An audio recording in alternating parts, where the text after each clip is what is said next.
Olá, alunos, professores, pais que nos acompanham, tudo bem? Sou a professora Elaine e hoje vamos continuar aí com a atividade 3, falando um pouquinho sobre os textos jornalísticos, consumo, produção desses textos, tá bom? E do conteúdo deles também. Vou fazer a minha autodescrição para vocês. Então, eu sou branca, alta, cabelos cacheados na altura dos ombros. Hoje eu estou com um moletom cinza, um casaco preto por cima, meio xadrez assim, uma calça jeans, uma bota e o meu sinal é esse aqui, que representam aí os meus cachos, ok? E com a gente, a minha parceira aí, Andreia. Olá, Elaine. Olá, alunos da segunda série, professores. Mais uma aula aqui com vocês. Vou fazer a minha descrição. Eu sou branca, estatura mediana, tenho cabelos compridos, mas geralmente estão presos. Hoje, por exemplo, está preso. Uso óculos, estou de camiseta preta, casaco preto, calça jeans e bota preta. E o meu sinal, esqueci do sinal hoje na minha aula. E o meu sinal, esse aqui. Ok, isso mesmo. Então, como eu falei, estamos na atividade 3, desenvolvimento 1. E aí, na tela para vocês, algumas informações da nossa aula. Então, os objetivos, quais são os objetivos? Você pode ler, André, por favor? Vamos lá. Desenvolver a investigação científica sobre a estrutura e linguagem jornalística dos diversos veículos de comunicação e compreender o produto jornalístico como um serviço público, com garantias e privilégios específicos previstos em vários artigos da Constituição. Isso, e aí temos a nossa pergunta inicial, alguns questionamentos para vocês refletirem durante a aula com seus colegas, professores, ok? A gente também vai comentando um pouquinho aqui com vocês. Então, reflita com seu professor e colegas sobre os tópicos abaixo. Qual que é a importância da produção de conteúdos? Então, vamos aqui deixar um pouquinho mais fechado, né? Então, vamos pensar na produção de conteúdos, pensando aí nos textos jornalísticos, tá?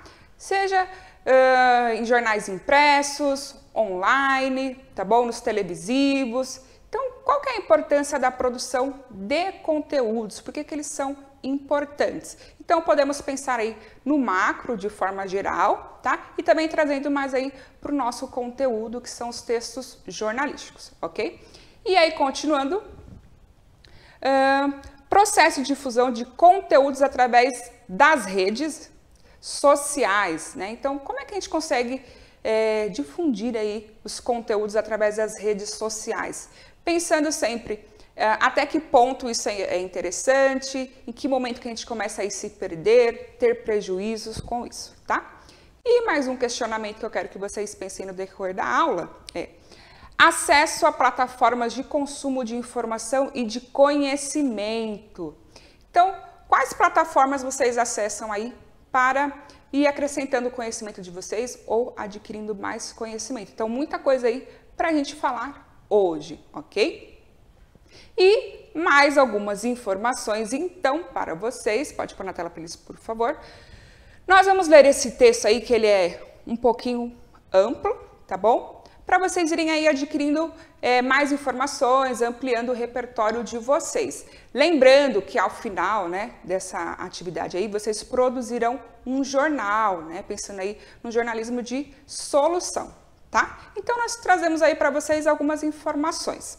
Então, cultura participativa e prosumidores na era do compartilhamento. Então, o que será que são prosumidores? Então, nós vamos ler e comentando, tá bom? Nas sociedades contemporâneas, as ferramentas que possibilitam a comunicação digital têm se tornado cada vez mais fundamentais para o desenvolvimento das atividades cotidianas dos cidadãos. Mesmo que a comunicação digital tenha surgido mais alinhada ao entretenimento, hoje suas funções são mais amplas, destacando-se os processos de interação entre pessoas e grupos, comércio eletrônico e marketing, relações funcionais com o governo, divulgação e busca de informações, entre outras. Então aqui, ó, começou... Opa, deixa eu voltar aqui. Vamos lá. Então, diz que lá começou com entretenimento, né? Mas hoje... Então, processo de interação entre pessoas e grupos, comércio eletrônico. Se a gente pensar aí nos últimos 2 anos, então, se intensificou muito mais. né, com os estudos. Então, tinham pessoas que estudavam à distância por opção ou por necessidade. Necessidade, a gente pensando aí nas pessoas que estão mais distantes, né, em cidades mais distantes, ou que não conseguem chegar à instituição de ensino de forma mais rápida, mas a pandemia aí fez com que a gente, né, acelerasse e tivesse aí um empurrão maior. E as pessoas que não tinham tanto contato com as novas tecnologias tiveram que aprender. E mesmo as que tinham, tiveram que aprimorar, certo, Andréia? Uhum. Sim, nós, por exemplo, né? Nós somos um primeiro exemplo aí, e um exemplo na prática, e existem coisas que vão seguir agora. Sim. Né? Começaram com a pandemia, mas não dá pra gente voltar mais ao que era antes. Né? E as facilidades, né, que as novas tecnologias possibilitam pra gente. Então, eu, claro que como muitas pessoas, ou como todo mundo, odeio filas. Então, a gente consegue pagar aí as contas pela internet, né, utilizando a internet. Antes, com o caixa eletrônico, ele já era uma tecnologia, mas ele demorava um pouquinho. Por quê? Também há pessoas que não conseguem ali utilizar de uma forma mais rápida os caixas eletrônicos. A gente pode trazer para cá também, pensando aí, não é a alfabetização que se utiliza, mas na educação digital.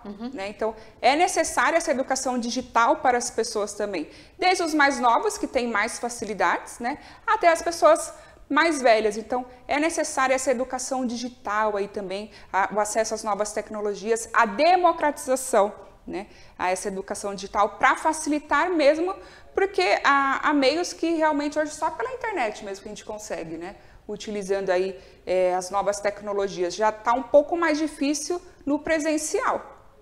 E pensando aí, claro, de novo, nesse contexto da pandemia, praticamente tudo, né? Acho que uma coisa que me chamou muita atenção nesse contexto de pandemia foi a questão das compras de supermercado. Nós ainda éramos resistentes às compras de supermercado. Mas com a pandemia, nós entendemos... Né? Lógico, não foi todo mundo que teve a possibilidade, mas quem teve a possibilidade acabou indo para isso. Sim. Nós entendemos que não precisaríamos ir ao supermercado, né? E assim surgiram vários aplicativos para que as entregas fossem feitas e para aquelas pessoas até que estavam contaminadas, né? Sim. E tiveram de esperar a compra. Então alguém fazia e pedia para levar a compra para a pessoa não ter que sair. Então foram coisas assim... muito importantes para nós e que quebraram alguns paradigmas aí que a gente já vivia, mas a gente não vai conseguir retornar, né? A gente vai, e seguindo o que você falou, a gente vai deixar um pouco as filas de lado, né? E talvez aproveitar esse tempo para uma outra coisa, né? Sim. Então, continuando a nossa leitura aí, no segundo parágrafo, é sabido que uma das maiores vantagens da utilização das tecnologias da informação e da comunicação, aí temos aí TIC, ligadas à internet, é a de permitir a eliminação de obstáculos de tempo e espaço, ó, que nós acabamos de dizer aqui. O que conduz a amplas ligações e à formação de comunidades. Além disso, entre as principais alterações recentes produzidas pela web está a transformação do usuário consumidor em gerador de conteúdo. Ó. Então, a gente tinha lá apenas um consumidor, trazendo um pouquinho mais para cá, para essa questão dos textos jornalísticos, antes da internet, então a gente consumia muito, né? Então era aquela revista impressa, ou jornal impresso, ou televisivo, ou rádio. Então a gente consumia. Tinha como pesquisar? Sim, mas não tanto quanto hoje. Então se eu estou ali, vamos pensar aí na internet, né? Então, eu achei estranha essa notícia aqui, eu já posso procurar em outros veículos comunicativos, ver se aquilo realmente é verdade ou não. Então, eu consigo aí ampliar a informação. Então, nós não estamos mais tão passivos, né? A gente consegue aí também buscar mais. Então, nós não somos apenas consumidores, nós também produzimos. Como? Então, se eu pesquiso ali aquela notícia, né, aquela reportagem, aquele texto, e eu percebo que tem alguma coisa ali que não está legal, que é mentirosa, eu já produzo um novo conteúdo e compartilho, né? Eu faço aí como cidadão, né? Então, eu vou compartilhar, ó, essa é a verdade, aquilo lá era mentira. Então, né, para ficar um pouquinho mais fácil para vocês, essa questão de produzir e consumir, ou consumir e produzir também. Você quer complementar, André? Não, o que você falou é legal, porque nós acabamos, ou você recebe, né, alguma coisa, e você já verifica que é mentira e já reposta, mas mostrando, olha, o que saiu aqui é mentira, você já coloca, né, a verdadeira história, na verdade. Ou então, você já comenta sobre, você já dá a sua opinião também. Só precisa tomar cuidado que, quando eu coloco a minha opinião, você recebe e você precisa pensar sobre aquilo, refletir sobre aquilo, porque é só a minha opinião também, né? Acho que é importante falar isso. Né? E entrou, por último, o que você falou, então, esse consumir e produzir é o prosumidor aí, isso, né? Isso mesmo. Perfeito. E aí, continuando, anteriormente, os conteúdos provinham principalmente de produtores tradicionais, como empresas, indústrias culturais ou entidades comerciais. Os comportamentos produtivos convertem, portanto, os usuários comuns em produtores. Então, aqui, ó, comportamentos produtivos, né? Os usuários, eles também serão aí produtores, modificadores e difusores de informação. Diferentes conteúdos partilhados através de várias ligações, links com diferentes pessoas ligadas à internet. Desde 1972, McLuhan, acho que é assim, gente, e Nevitt previam que, com a tecnologia eletrônica, o consumidor poderia tornar-se simultaneamente produtor. Posteriormente, uma versão moderna do termo prosumidor, aí temos aqui, ó, resultante então da função de consumidor e produtor, descrito pela Toffler, foi incorporada em 1980 para designar o fato de que os usuários podem criar e agregar valor a produtos e serviços. A gente pode pensar em engajamento, né? Na palavrinha aí, engajamento. Então, tem aí o engajamento. Então, se você quer divulgar um produto, por que você quer divulgar esse produto? Qual que é a finalidade? Então, você consome esse produto e também aí vai produzir algo sobre ele. Eu estava aqui, depois que terminou a aula da Andréia, brincando com o pessoal, se quem iria comprar o tênis aí da moda de 10 mil reais, né? O resto de tênis.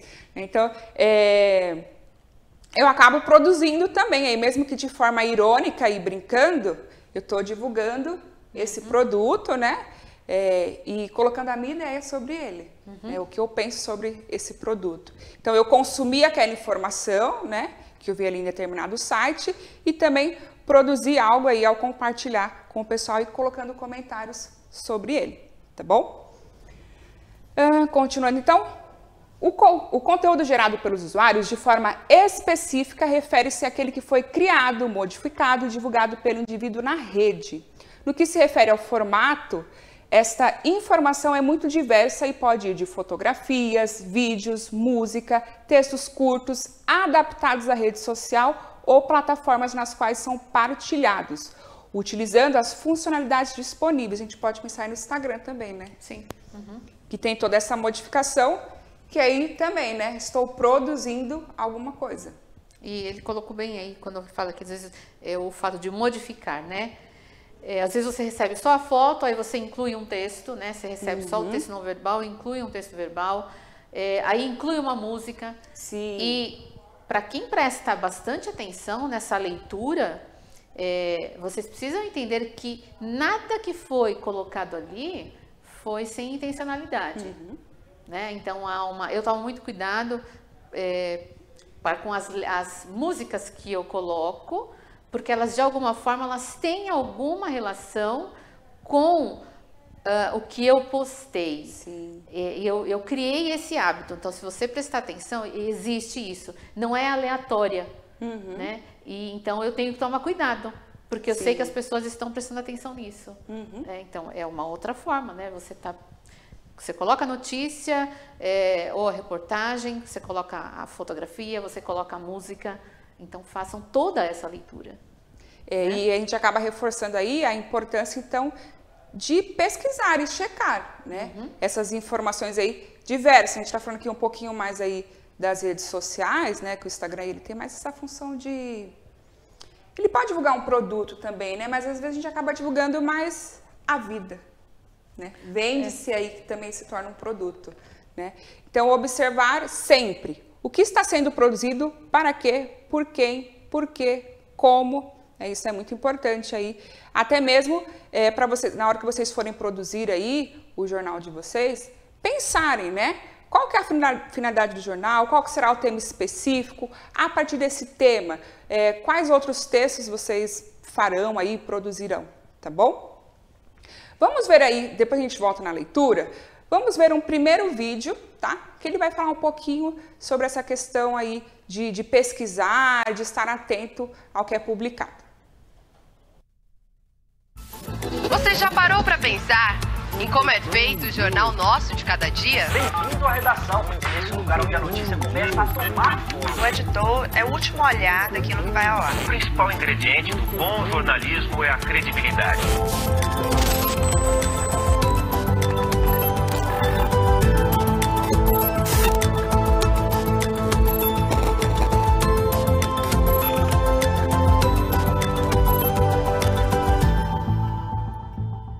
O poder de síntese no jornalismo é muito importante. Uma reportagem a gente precisa priorizar a informação. Apuração feita, texto feito, você vai submeter seu trabalho a um editor. E esse é o processo que às vezes é muito frustrante, porque você tinha muito mais coisa para dizer, mas às vezes ele é necessário. Eterno drama do jornalista. A tendência é a gente querer escrever um livro sobre cada coisa que a gente apura, porque a gente acaba descobrindo muita coisa nesse caminho. É uma luta. Você traz um material de 5, 6 horas e aí você tem que transformar isso em 5, 6, 7 minutos. A gente prioriza de acordo com o que é mais relevante para o que é menos relevante, que a gente chama do funil de informação. O texto antes, ele passa por um crivo, por uma avaliação. O editor vai ler, ele vai muitas vezes trazer questionamentos adicionais, vai apontar falhas. Um bom editor, ele ouve muito a opinião das pessoas, de preferência cabeças que pensem diferente, porque daí você tem mais capacidade de antever como aquela informação vai ser recebida. Pela manhã você discute quais são as pautas que o jornal vai investir, no final da tarde tem uma reunião para identificar quais foram aqueles assuntos que vingaram e quais são os mais importantes e mais relevantes. Cada veículo de imprensa tem sua linha editorial, tem seus critérios, mas normalmente as manchetes são escolhidas pela relevância do tema. A capa do Estado de São Paulo é uma capa muito forte. 15 minutos de terror na escola. 2 ex-alunos assassinaram estudantes e funcionários do colégio em Suzano. Quando a gente vai fazer um título, obviamente esse título ele precisa ser informativo, mas no mundo em que as pessoas são bombardeadas de informação, você precisa entender como esse título fica assim mais chamativo. A diferença de um caça-clique para um título jornalístico informativo é que o título jornalístico ele entrega o que o título diz e um caça-clique não necessariamente. Um jornal, diariamente, você tem repórteres que estão trabalhando em reportagens que ele vai 30 minutos apurar e escrever. Hard News é o dia a dia. É o acidente de trânsito, é o crime, é a chuva. São temas tão relevantes que você não tem como ignorar. Com explosões em série a caixas eletrônicos, 30 assaltantes espalham medo no interior de São Paulo. Com ondas acima de 3 metros, ressaca provoca estragos do rio ao litoral gaúcho. Agora, tem reportagens de fôlego que precisam de muito tempo, não só de apuração, mas também de produção ou pós-produção. São assuntos que requerem uma investigação jornalística mais profunda. Os dois tipos de jornalistas são fundamentais numa redação. Um técnico que chegou a trabalhar com a seleção brasileira está sendo acusado de abuso sexual. 4 meses de investigação, a repórter Joana de Assis ouviu dezenas de pessoas. Esse é o exercício diário que se faz no jornal. O esforço é esse, a tentativa é essa. A gente não está falando de uma coisa matemática. Tem que ter um olhar crítico sem ser um olhar que pese para um lado. Ser o mais preciso, o mais imparcial possível. É difícil ser imparcial, mas você tem que lutar para isso. O bom jornalismo tem que buscar sempre a isenção, mesmo sabendo que ela é impossível. Por isso mesmo é importante você ter algumas regras e alguns critérios jornalísticos para buscar essa isenção. Eu acho que há muita confusão sobre o papel da imprensa hoje e isso leva muita gente a enxergar a imprensa como inimiga do povo. Na minha opinião, é um tiro no pé. O jornalismo sério, ele tá lá para representar o cidadão. E na maioria das vezes a imprensa é a última instância que as pessoas têm. A imprensa é o maior parceiro do povo. Ela é uma extensão da população. Ela é uma ferramenta social. Há uma crise de confiança que não afeta só o jornalismo, afeta a ciência, afeta a educação, afeta vários setores, várias instituições tradicionais. Para recuperar a credibilidade da imprensa, eu acho que é um trabalho de conscientização e de transparência. Para isso, é você trabalhar, manter o trabalho sério, difundir o trabalho sério. É uma luta diária. Muito bom. E esse finalzinho foi interessante, né? Que falando que essa falta de credibilidade que tem se criado em torno da imprensa prejudica muito, né? Porque é claro que é importante a gente fala, né, de sempre ter um passinho atrás daquilo que a gente está lendo, né? Ter aí ser crítico mesmo, né? Então, ler com detalhe ali, confirmar essa informação. A gente sempre fala para vocês observarem outros jornais, revistas, mesmo aqueles que vocês não concordam ali, para comparar essas informações, como elas são ditas, como elas são informadas. Porque quando a gente reforça essa falta de credibilidade com a imprensa, eu acabo reforçando esse conteúdo, né? Essa questão negativa. Então, eu estou consumindo e produzindo uma coisa negativa também, que é ruim para toda a sociedade.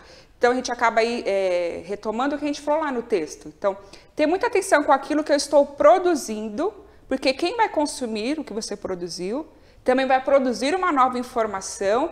E que informação é essa que a gente está divulgando aí? Ela é positiva? Ela é negativa? O que eu estou consumindo e produzindo? Eu acho que o que mais você tem do que você prioriza dizer você precisa ser crítico. Né? É ser crítico, é ler com atenção, verificar mesmo tudo isso, porque dizer também, muitas vezes tem sido dito assim, que a imprensa, ela é tendenciosa, mas o tendencioso aí virou um termo pejorativo, mas na verdade todos nós somos tendenciosos. Então o que a imprensa diz, o que eu digo, o que a Elaine diz, o que você diz, porque todos nós vamos dizer algo pautados naquilo em que acreditamos. Então, todos somos tendenciosos. Sim. Né? Não estamos falando de segundas intenções, estamos falando de não existir discurso neutro. Então, o repórter colocou, o máximo de imparcialidade eu tenho de procurar colocar, mas não existe nenhum discurso que seja neutro, é isso. Sim. Né? Então não adianta a gente falar do outro, porque o nosso também não é neutro. Verdade. O que eu estou falando agora não é nada neutro, o que a Elaine está falando não é nada neutro. E aí retoma aquilo que a gente já comentou com eles, né? E eles viram em outras séries com certeza, do que é fato e opinião. Gente, se é fato, desculpa, né? É isso e ponto. Você pode discutir sobre esse assunto, ok, mas não tem como mudar os fatos, né? A gente pode sim discutir sobre eles. Agora, a opinião já é diferente, ela pode ser modificada, é importante que ela seja modificada, isso significa que estamos evoluindo, tá bom? Você quer complementar, André? Não, eu acho que você falou, tá legal, o que é fato, o que é opinião é opinião, e ainda assim o fato depende...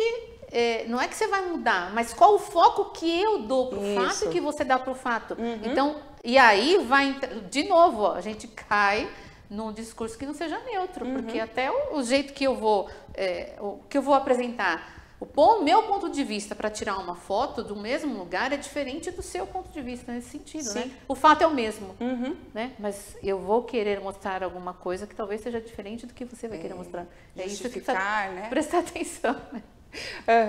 E um pouquinho mais de informação aí para vocês, pensando então no jornalismo comunitário, né? Qual a importância desse jornalismo comunitário, tá? Então, jornalismo participativo é fundamental para a profissão, diz âncora da CBN. A participação da comunidade na elaboração de conteúdo jornalístico é fundamental, pois aproxima o espectador do veículo. É o que afirma o âncora da CBN Brasília, Estevão Damásio, e a editora de telejornalismo da Rede Globo, Aliene Coutinho. Vamos lá mostrar os dois vídeos para eles, por favor? Bom, a população ela ajuda com o jornalismo comunitário, mas qual é a diferença de informação de quem colabora e do jornalista? Eu acho que você tem que fazer essa diferenciação entre o jornalismo comunitário e o jornalismo participativo. O participativo, a notícia é feita por cidadãos que não são jornalistas profissionais.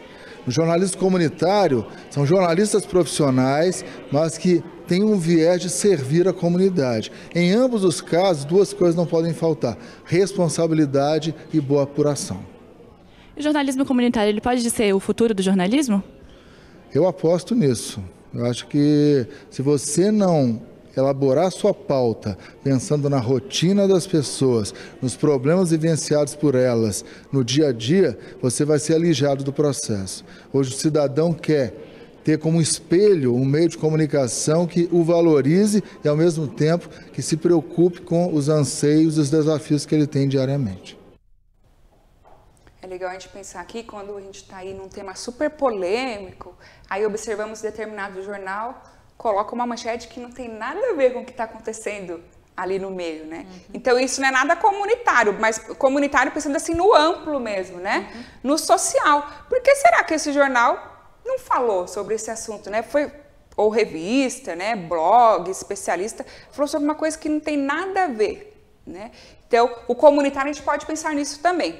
Local aqui mesmo, no nosso bairro, na nossa cidade, no nosso estado, mas comunitário no amplo também, na comunidade, né, na sociedade como um todo. Então é importante a gente ouvir o que essa sociedade tem a dizer, né, como ela tem sentido aí o efeito desses problemas e aí comunicar os fatos, né, o que tem acontecido.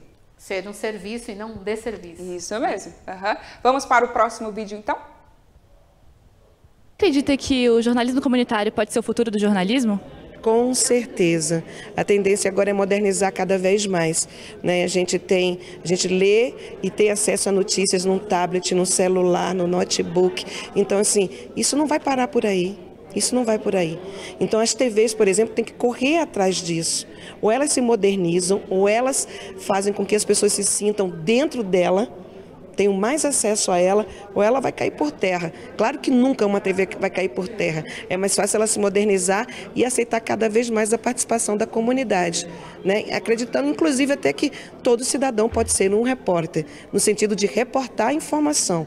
Agora, em relação à técnica, aí é outra coisa. Que retoma, né? Produzir e consumir. Né? Então, é o que ela disse, realmente. O cidadão ali, todos podem comunicar um fato.